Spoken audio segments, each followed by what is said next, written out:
അപ്പോൾ ഗൈസ് ഇന്നൊന്ന് വൃത്തിയാക്കാം. ഇത് ഞാൻ ക്യാമ്പിന് കൊണ്ടുപോയ സാധനങ്ങളൊക്കെയാണ്. അതൊക്കെ ഈ ടേബിളിൻ്റെ മുകളിൽ ഇങ്ങനെ വാരി വലിച്ചിട്ടിരിക്കുകയായിരുന്നു. അതൊക്കെ ഒന്ന് വൃത്തിയാക്കി. പിന്നെ മേലേക്ക് പൂച്ചയില്ലേ, പൂച്ച വന്നിട്ട് കുഞ്ഞു പൂച്ചക്കുട്ടികളെ പ്രസവിച്ചിട്ടിട്ടുണ്ടായിരുന്നു.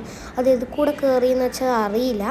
അപ്പോൾ അത് പോകുന്ന വരെ, അത് കുറച്ച് കഴിഞ്ഞാലല്ലേ പോവുള്ളൂ. അത് കുറേ കഴിഞ്ഞാൽ പോക്കാൻ ശ്രമിച്ചു, പക്ഷെ എന്നിട്ടാണ് പോയത്. അപ്പോൾ അത് പോയതിന് ശേഷം ഇത് മേലെ ഒന്ന് വൃത്തിയാക്കാൻ കരുതി. അതുള്ളതിന് ശേഷം പിന്നെ ഞാൻ മേലെ കയറിയില്ല. അപ്പോൾ ആകെ മൊത്തത്തിൽ പൊടി പിടിച്ചടക്കായിരുന്നു.